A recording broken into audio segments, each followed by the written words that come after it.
Welcome to the Gay Buddhist Forum, where teachers from all schools of Buddhism offer their perspectives on the Dharma and its application in modern times, especially for LGBTQI audiences. These talks are offered freely to the world and made possible by appreciative listeners. If you would like to support our efforts to share the Dharma with underserved audiences, please visit gaybuddhist.org. There you can donate, find a list of upcoming speakers, or enjoy many hundreds of these recorded talks dating back to 1996.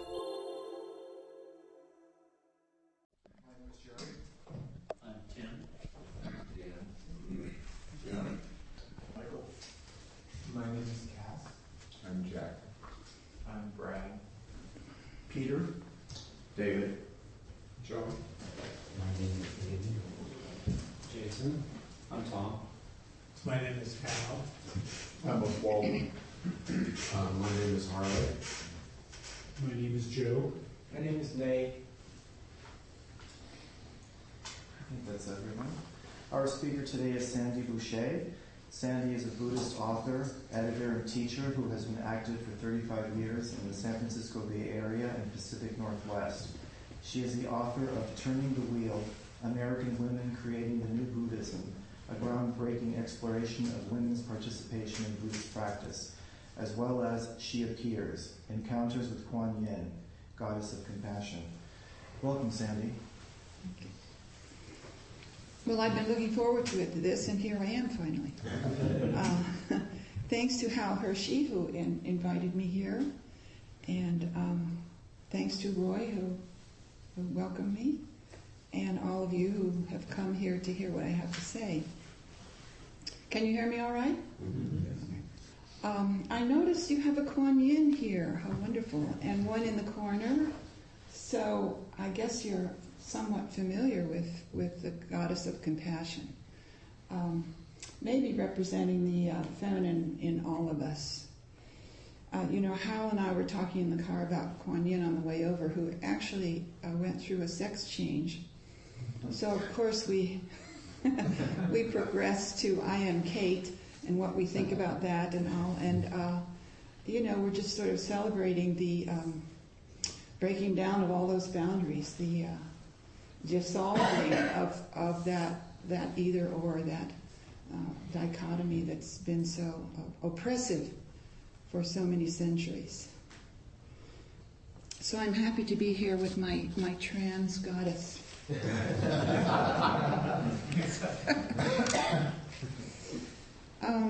So I suppose that some of you here must know a great deal about Kwan Yin, and some of you maybe nothing at all. I find that she's often present in Buddhist centers, but people don't talk about her much or give much information, like, who is this? Oh, the goddess of, or the celestial Bodhisattva of compassion, I should say.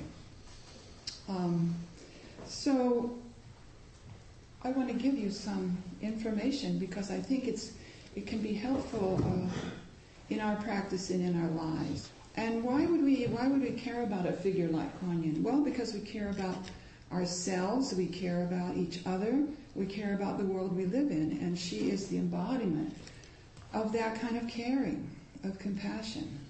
So, we're drawn to that figure. She is the preeminent goddess in all of Asia. She goes by different names in different countries: Kanon in Japan, Kwanam in Vietnam, Kwan Sayambo Sa in Korea, and so forth. She is also, she's kind of bigger than Buddhism. She's out there in the world. In Theosophy, she's one of the ascended masters. There's a whole pantheon of ascended masters, and she's one of them up in the Himalayas, should you ever choose to seek her out. And then there are other New Age philosophies who reference Kwan Yin. So she's available to all kinds of folks, whether they've ever heard of Buddhism. And in fact, one of the things, I'm going to ask Hal to help me with my talk later and have him read a few things from this book. And one of them is from a man who had an encounter with Kwan Yin who had no idea of this entity or this embodiment. and yet it happened to him. So in Buddhism, of course, as we know, she is the celestial Bodhisattva of compassion. And what is a Bodhisattva? Most people know what that is. But so it's somebody who is practicing to attain full enlightenment, who gets almost there to that total awakeness and says, no, I'm going to turn back into the world, and I'm not going to become fully enlightened until every other being in the universe is enlightened, has a chance to wake up. So she or he turns back into the world, works to alleviate suffering, and also to wake people up. Her name in Chinese is Kwan Yin, and that means she who hears the cries of the world. She who hears the cries of the world. So she's always listening. Sound is very important to Kwan Yin. Vibration.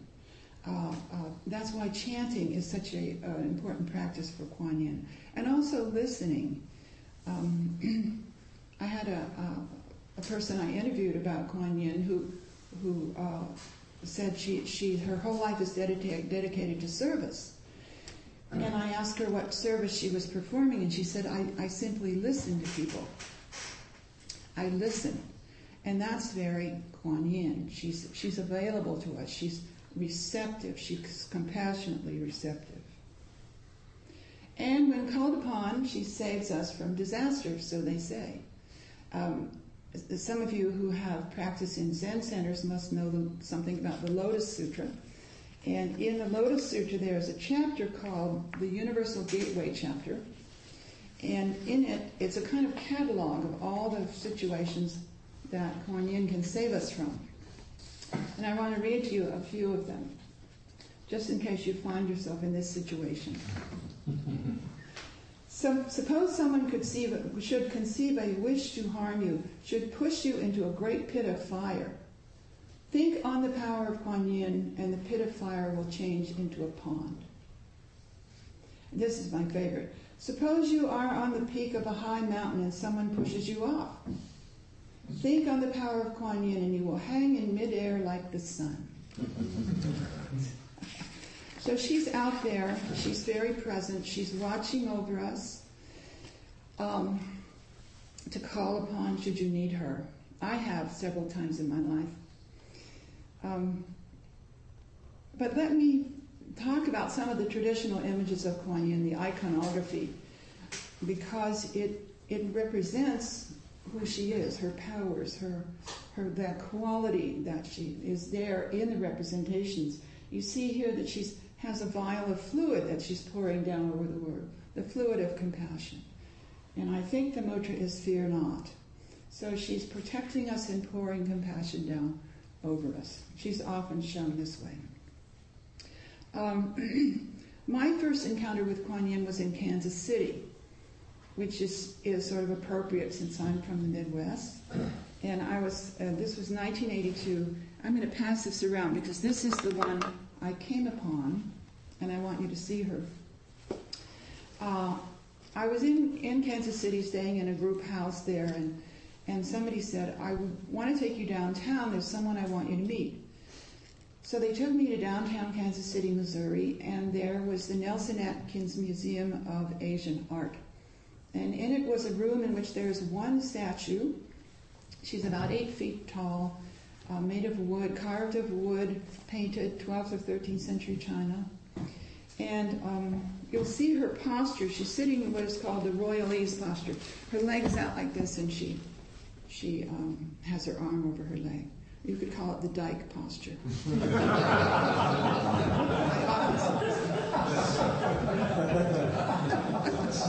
But anyway, I had been practicing Buddhism, but I've been doing Vipassana, where there aren't any beings. And the person said, "This is Kwan Yin," and walked out of the room. I'd never heard those words before. So I'm looking at this representation, and I had a very powerful response, which was that it felt as if I were experiencing the full range of human emotions, from the deepest sorrow all the way to great delight.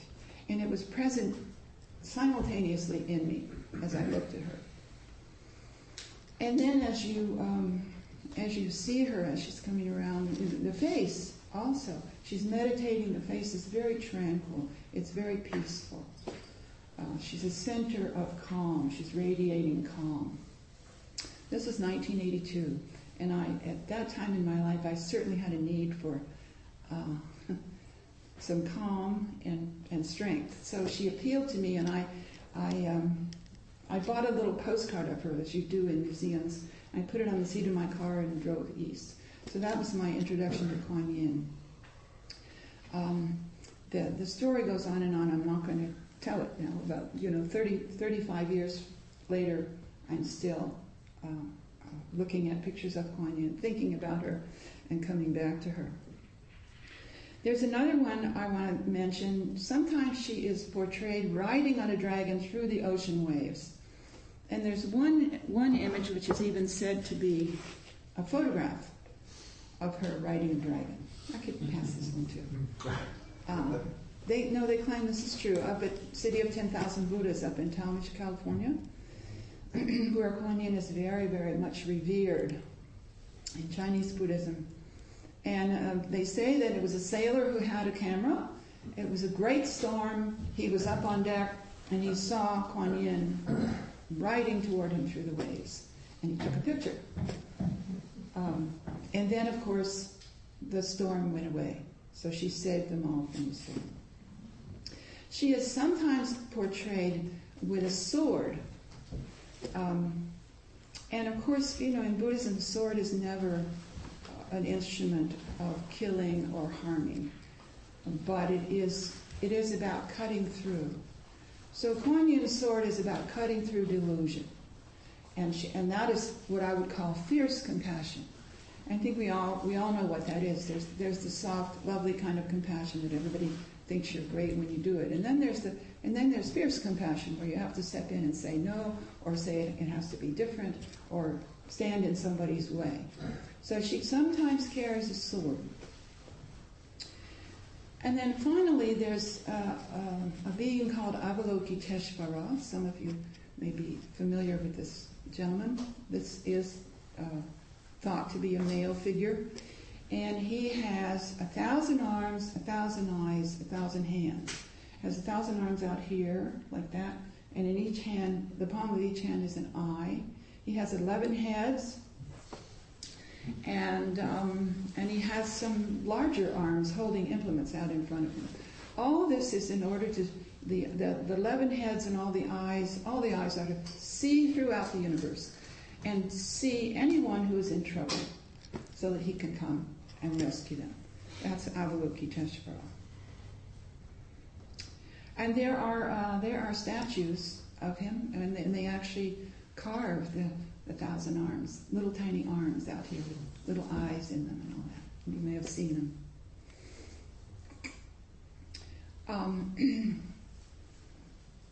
Well, he did go through quite a sex change in China. He came there in the early centuries, and then between about 600 and 900 CE, Common Era, somehow in China, Avalokiteshvara had morphed into Kwan Yin. And it happened in two ways. It really wasn't through surgery and hormones, as we do it now. The first way was that he was identified with or conflated with the resident goddesses in China, of which there were quite a few. Every inlet in the South China Sea where the sailors came in had a goddess to watch over them. So Kwan Yin got identified with those goddesses. So you have a Kwan Yin of the South Seas, for instance. But the other way Kwan Yin entered Chinese culture was through ordinary people, ordinary women. So a little girl would be born, a baby would be born in a village, and as she grew up, she would be different from other little children. She wasn't selfish. She was very generous. She was very compassionate. She grew into a woman who took care of others, who sometimes even died protecting the life of another person, or gave her life to save another person. And then typically, when they were preparing her body for burial, they would notice various magical signs that would indicate to them that this was not Mary Wong down from the corner. This was, in fact, Kwan Yin. This was Kwan Yin, who had been among them all this time. So that's why you have so many different representations of Kwan Yin. This is, of course, the classical one, but there are a lot of them. Kwan Yin with the fish basket, Kwan Yin carrying a parrot, Kwan Yin with a baby. She didn't have babies, but she brought them if you wanted a baby. She's quite happy to bring you one. And I got very fascinated with this figure and tried to find out everything I could about her. And I keep coming back to her year after year, decade after decade. I return to Kwan Yin. I think it's because that quality of compassion is a very complicated issue. I'm sure we could talk about this at great length. And when I do workshops, I have people write about their experience in their daily lives of compassion, of being able to give it and not being able to give it, of receiving it and not being able to receive it, and all of that. And I think it's been a rather passionate interest of mine, because it is a difficult quality for me. I'm not one of those people who's sort of open-heartedly stepping into every situation and taking care of everyone. I sometimes have difficulty with that. So I struggle with it, and I think about it, and I look to Kwan Yin as a role model, in a way.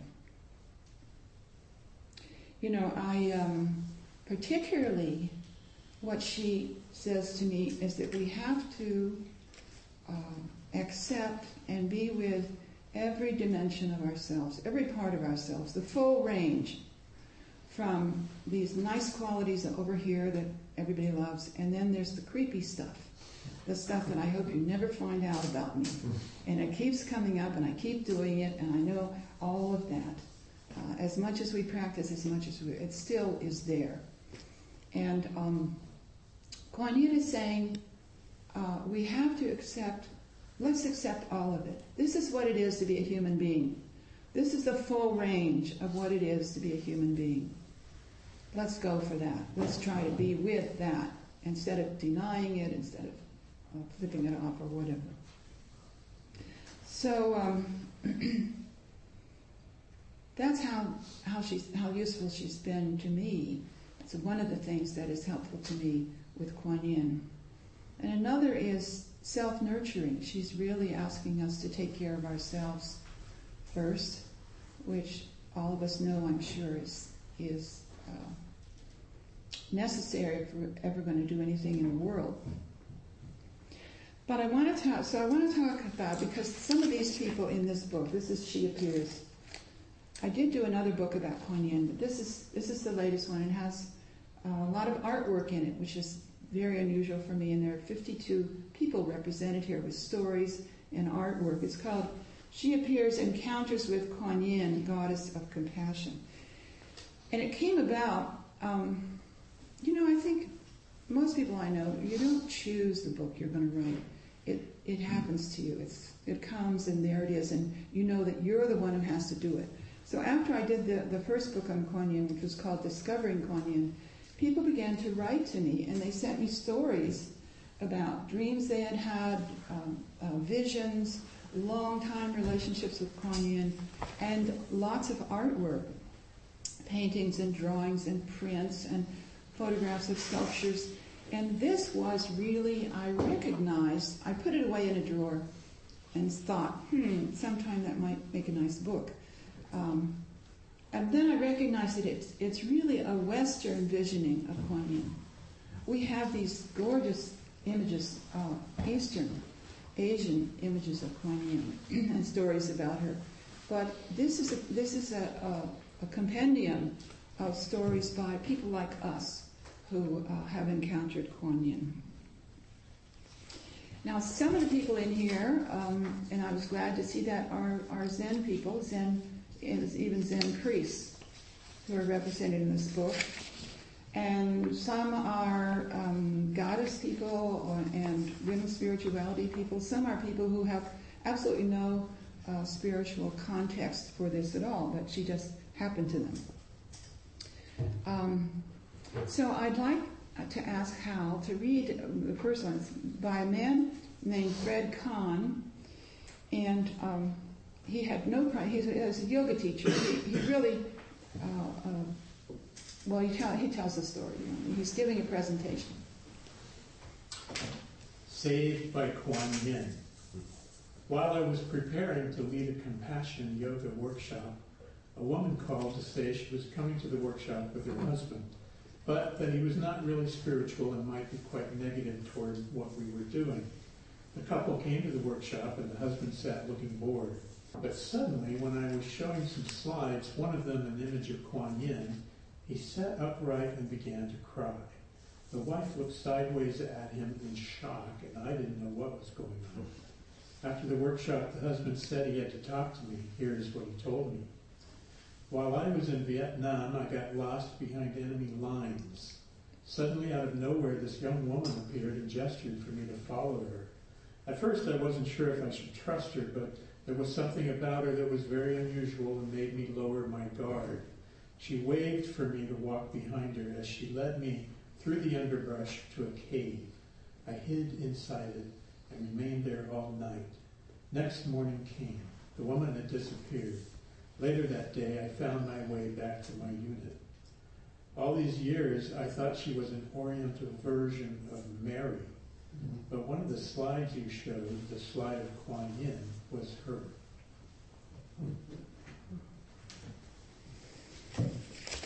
One very important dimension of Kwan Yin is her being so present in nature. She's always shown with animals, with ocean waves, the moon, the willow tree. She's always a rock. She's standing on a rock. She's always pictured outside, and she's very, very present in nature. And I think of her, she could be used as somebody to call upon, certainly for the kind of environmental work that some people are doing. I think she reminds us that we are actually immersed in and dependent upon the natural world and how important that is to us. And it's also about healing. Kwan Yin is very present to people having physical problems. And let's see, I think I have time to tell this story. In 1995, I was diagnosed with third-stage colon cancer, than which there's only one worse, which is stage 4, and was told that in a week I was having major surgery, and after that it would have to be chemotherapy, and so on and so on. So in my stunned state, I was wandering around in Oakland. There's a beautiful cemetery called Mountain View, and I was wandering around the Mountain View Cemetery, and I found myself calling upon Kwan Yin, which surprised me, because I'm not the sort to be talking to supernatural beings, generally. But I was saying to her, help me, help me. And of course, what I wanted to happen was she would appear in the branches of this venerable tree, a beautiful Asian woman in an elaborate robe. She would come down and take my hand and we would walk together, which did not happen. But there was an answer. There was an answer to my plea. And it came very deeply from myself.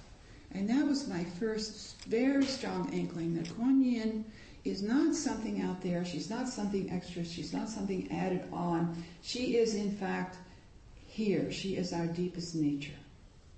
And that realization was very, very sustaining and supportive for me throughout the coming year, which was the worst year of my life. But as you see, I survived.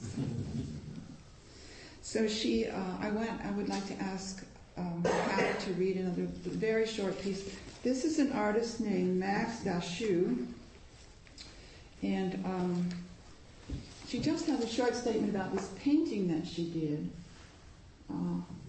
which you can't really see, but anyway, how?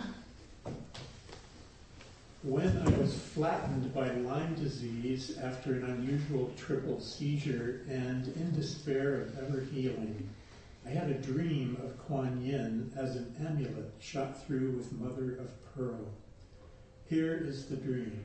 I am walking through a dark tunnel when I glimpse a bright thing in the dirt before me. I pick it up, and it turns out to be an ivory Kwan Yin, crowned by a pearl. Her blessing opens new possibilities.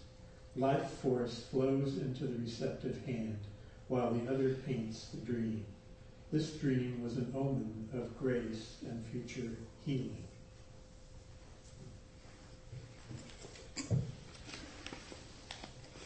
So some people actually have very concrete visions. And I was glad to discover that Kwan Yin can be very present in social activism, in situations of great pressure and stress. She sometimes makes herself felt. I received a number of stories about this and some artwork also. And I'm going to ask Hal to read one in particular, which was by a person named Kaya Minogue, who is a Zen teacher in Oregon. And she's talking about a time, 2009 in Oregon, they were trying to pass very repressive measures against lesbians and gay men. And so Kaya and her friends were involved in a struggle against this.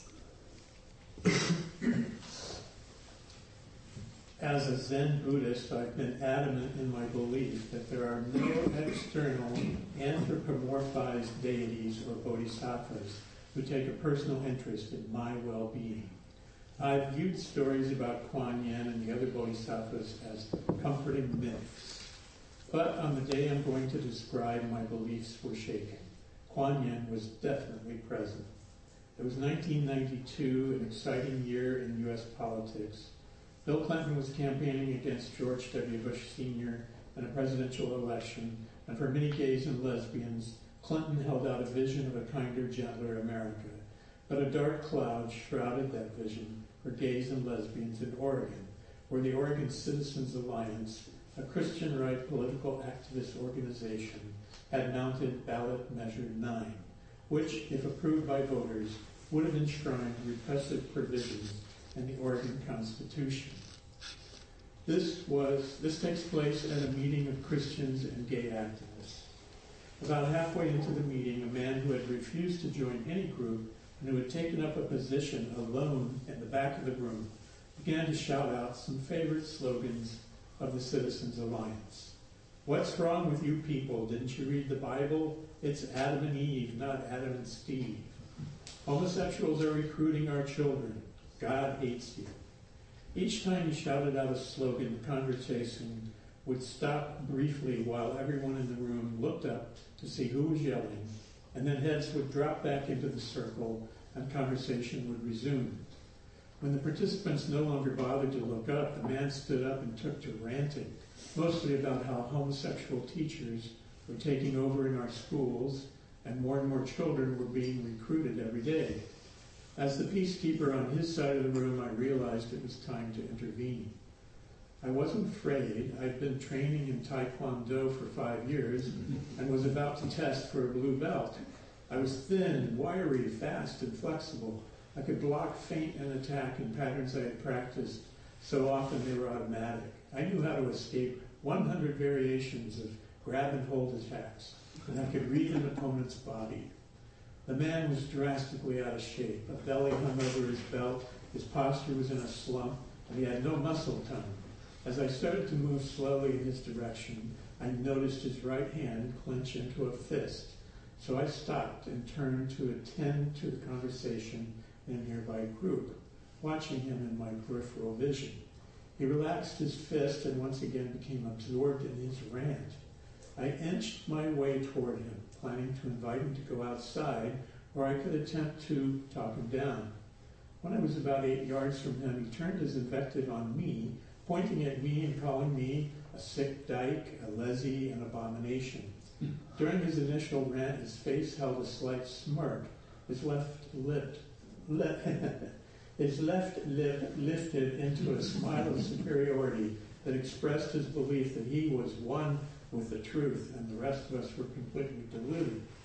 Occasionally his eyes lit up with the fervor of fanaticism, but when he realized I was approaching him, he snarled, his skin darkened into a dull gray, his eyes flattened and his jaw clenched so tightly he had to spit his words out through his teeth. When I was about 5 yards from him, he flared his nostrils and his eyeballs bulged out. He looked like an enraged, overweight stallion. For no longer than a flicker of now, a thought arose in my mind. This poor man. What a tremendous suffering his hatred must bring him. Immediately, warmth spread through my body, warmth and love for this man. It began in my throat and then spread into my solar plexus, expanding my heart and penetrating my whole body. I was oozing compassion while holding my intention to debrief the situation. As this love spread through my body, the man's face and body changed completely. He relaxed his bite so much that his lower jaw hung open. A soft pink color flowed into his cheeks. His eyes returned to their rightful size and filled with light, and his forehead took on a glow. His body relaxed into a slump, and he looked like a small boy, unconditioned by hatred, open and receptive. He took 2 steps backward and fell backward into his chair. The rant was over. I don't think anyone in that room, including myself, really knew what had taken place. As soon as the man sat down, the participants went back to their small group discussions. I moved toward him to invite him outside, but he got up and left. When I went to the door to talk with him, I could see only his back as he waddled, scurried away. I knew Kwan Yin was there. First, she had raised compassion in my heart, and then she had brought a new awareness to the enraged man. I didn't see her all decked out in her jewels and Chinese court robes, but I suspect the man did. Sometimes I chuckle to think he might have seen me as the Tara form of Kwan Yin, voluptuous, scantily dressed, and doing a dakini dance with scarves and jewels, bedecking my dyke body. Whatever he saw, it was compassion that saved us. Thank you. So, the kind of compassion that Kwan Yin embodies it sometimes feels difficult because it goes beyond the people we like. It radiates into people like that man who was really a dangerous person. That somehow Kwan Yin's compassion can enfold everybody. So just to end, Hal, do you want to just read a bit of this Kwan Yin's prayer for the abuser, which really speaks to that.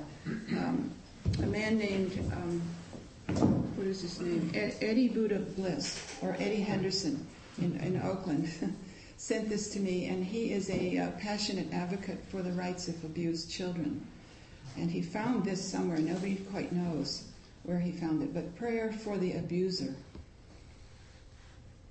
To those who withhold refuge, I cradle you in safety at the core of my being. To those who cause a child to cry out, I grant you the freedom to express your own choked agony. To those who inflict terror, I remind you that you shine with the purity of 1,000 suns. To those who would confine, suppress, or deny, I offer the limitless expanse of the sky. To those who need to cut, slash, or burn, I remind you of the invincibility of spring. To those who cling and grasp, I promise more abundance than you could ever hold on to. To those who vent their rage on small children, I return to you your deepest innocence. To those who must frighten into submission, I hold you in the bosom of your original mother. For those who have forgotten the tender mercy of a mother's embrace, I send a gentle breeze to caress your brow. To those who still feel somehow incomplete, I offer the perfect sanctity of this very moment. Thank you. So I would like to lead a guided meditation now. Is that? So I invite you to get comfortable. Close your eyes. And bring yourself here into this sitting body. And feel the weight of the body on the chair. Touch of your hands, perhaps on your legs or on each other. Back straight.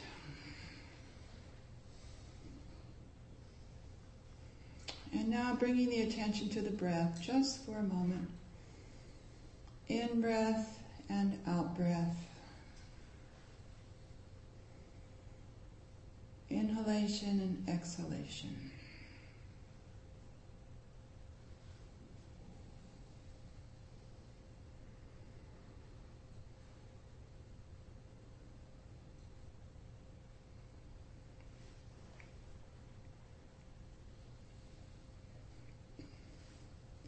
And now I invite you to transport yourself to a beach at the ocean, your favorite beach. It's nighttime. You hear the sound of the waves. You can smell the sea air.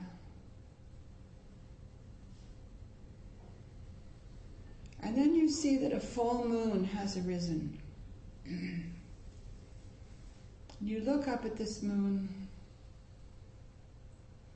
It sends its radiance down onto the surface of the water.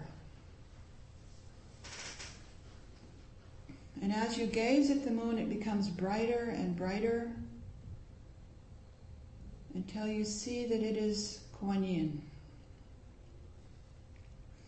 in a glowing aureole. And that she is coming down toward the surface of the ocean. She comes down, she comes forward, closer and closer to where you are standing, and you have time to look at her. She's an Asian woman.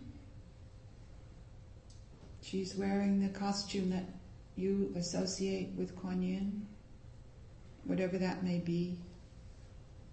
And as she comes closer, she sees that you are there waiting for her. She smiles, and her eyes fill with tears. She is so glad to see you. She comes closer and closer, and then she steps inside you, so she fills every part of you.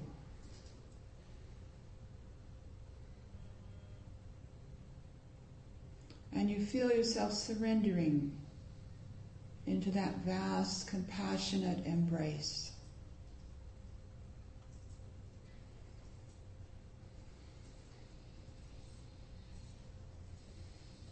All the things we've done wrong, all the ways in which you don't meet up to your own expectations,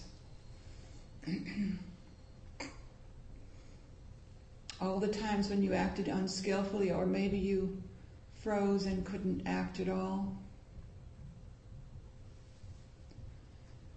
Let all of this be accepted and held by this vast Kwan Yin energy inside you.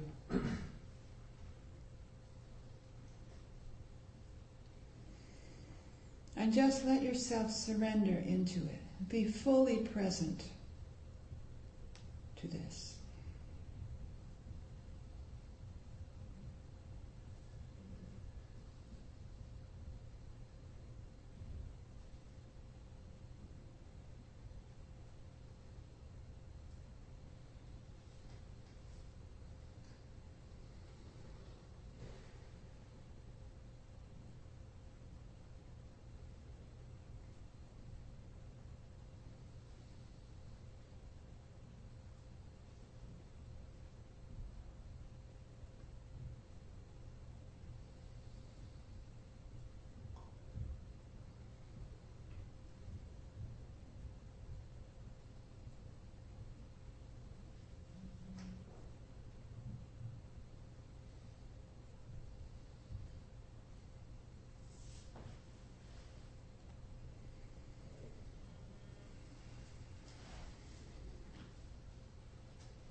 And now Kwan Yin is going to leave you.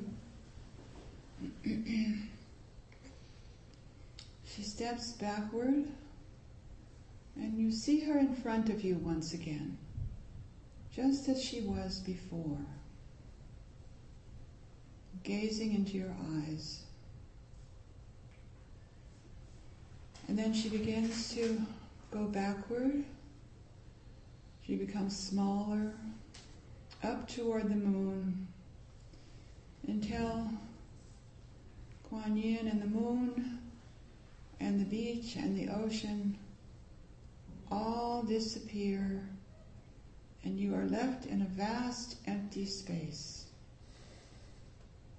Let yourself relax into this enormous spaciousness.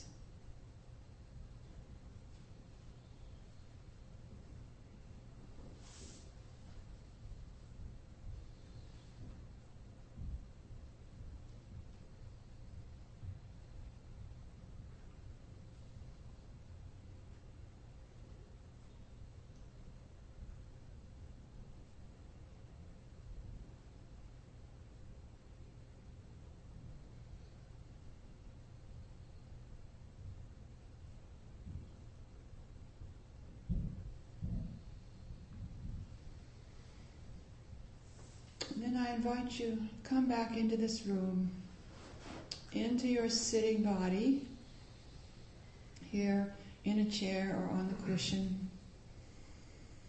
Check in for a little bit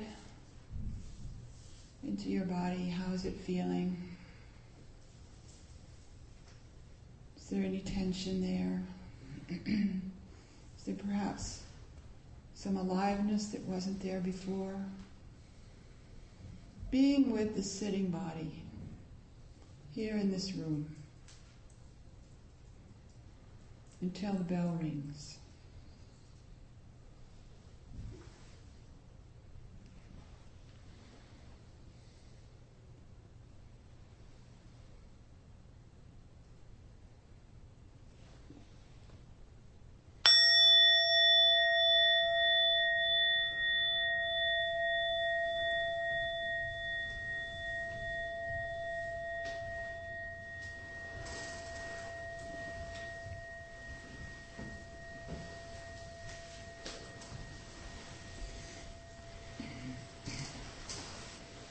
A couple of minutes to Sure.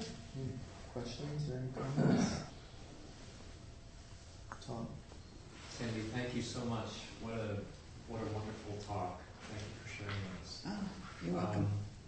I'm wondering, how would you liken Kwan Yin to how most Christians view the Virgin Mary, appearing and working miracles and things like that? Well, she's a very different figure, but of course they're both representing compassion and mercy.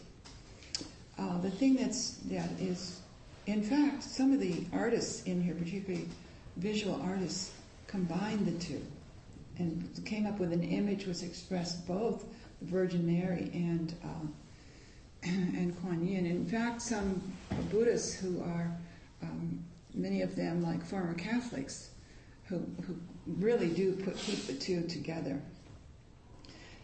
Sort of in the world, she's very different in that Virgin Mary, her importance really exists only because she gave birth to Jesus, and her power then is not so very official in the church itself. These visions and so forth are really kind of outside the usual range of that. Whereas Kwan Yin was never associated with any other figure, any male figure, and she doesn't perform any role like that. She is the celestial Bodhisattva of compassion and has her own power and her own path. But I think of them as very similar too, different and similar.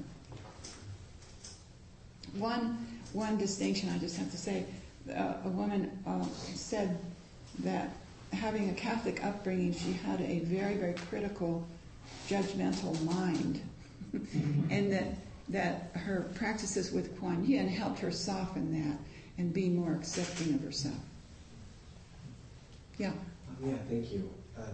I am recalling from Joseph Campbell a passage about a goddess that in retrospect was probably Kwan Yin, who both had her hand up in protection and held a sword. And I remember being confused by his description of she was both the protector and the arbitrary slayer and bringer of destruction at the same time. And I wonder if you could talk a little bit more about the sword. Well, that's Kali. That's not Kwan Yin, it's Kali. Okay. So That's very different. yeah, the creator and the destroyer. Got it. Okay. Yeah. A Hindu goddess. They have many. They have a whole pantheon of goddesses. Yeah. Is Kwan Yin the only female representation in Buddhism? No, we have Tara right over here. Tara is very big. Tara is not the same as Kwan Yin? No, they're different figures. I think of them as sisters. You know, probably in every culture there's a hunger for the feminine divine, and in China it was Kwan Yin, and in Tibet it was Tara. Well, India first. She came first from India. Is Tara also a goddess of compassion? Yes, she is. In Tibetan Buddhism, there are the yoginis. There are lots of female figures. Vajra yogini, there are some fierce ones. Yeah, there are others. So we have time for one more. Yeah. I was curious, I heard that in Hinduism, Hinduism is ultimately like the most inclusive of all religions. They say she was originally a Lakshmi, which is a similar depiction of the lotus. But the sword and the sort of cutting through is Durga or Kali. Do you know of any? Well, you know, Hinduism likes to claim everything. Right. You know, so the Buddha was working for us. I like that. I've never heard that about Lakshmi as being a precursor of Kwan Yin. I like that a lot. And then, of course, as you say, the sword could have come from Kali. After all, but see, that was China. It wasn't India that Kwan Yin came up in. So I don't know. It's a little dicey. I'm sure they have a way of incorporating it. Yeah. Well, thank you once again, Sandy. Well, I want to say my thank yous. First of all, to Hal for inviting me and for reading so beautifully. Thank you, Hal. And to you, Roy. And to all of you for coming and listening with such attentiveness. Thank you very much. And your book is available? Yes, it is. If you would like to look at my book, even purchase it, it's right out there, and I will happily sign it for you. So we have time for some announcements. Our speaker next week will be Joe Rodriguez. Joe is a Zoto Zen student studying under Nancy Schroeder, who is the abiding abbess of Green Gulch. Serving as a board member of the San Francisco Zen Center, Joe is also a business executive and a longtime LGBT activist. His practice is to bring awareness, compassion, and forgiveness to daily life. So he'll be with us next Sunday. And Donna is the polyword for generosity, and we'll be passing a Donna bowl around during the social hour. Our suggested donation is $10, but please give what you can give. It's greatly appreciated. It does cover the rent, the newsletter, our speakers, the Larkin Street dinners, and other expenses to keep the saga going. So thank you in advance for that. And if we may, hear from our host today. Oh, well, this is the B team today, but if all goes well, there's hot water on the counter. The sink has a pan with soapy water. You can just drop your plates and cups there. I'll take care of the rest later.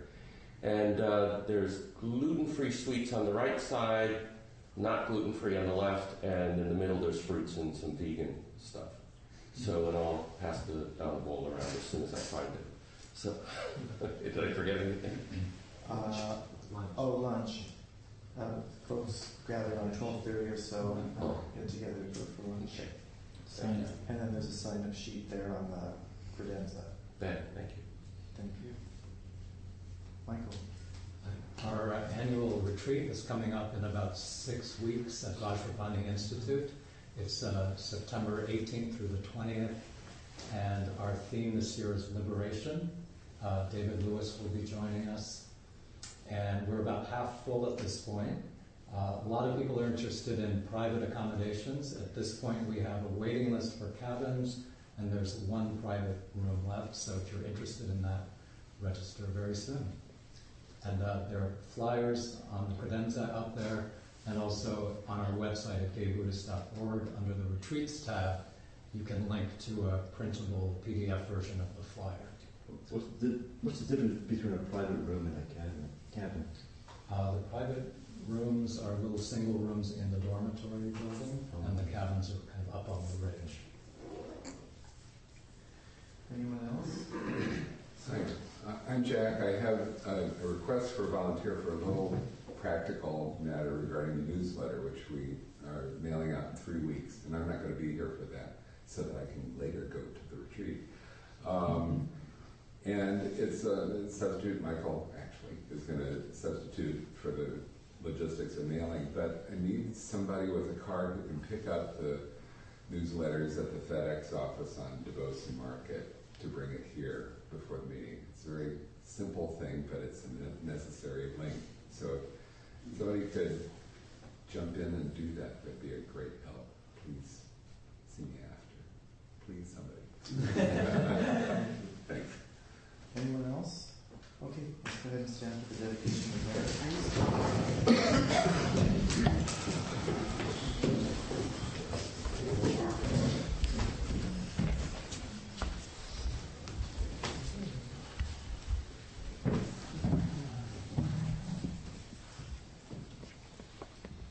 By the power and truth of this practice, may all beings have happiness and the causes of happiness.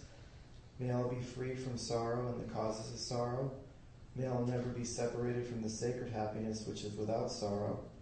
And may all live in equanimity, without too much attachment or too much aversion, believing in the equality of all that lives.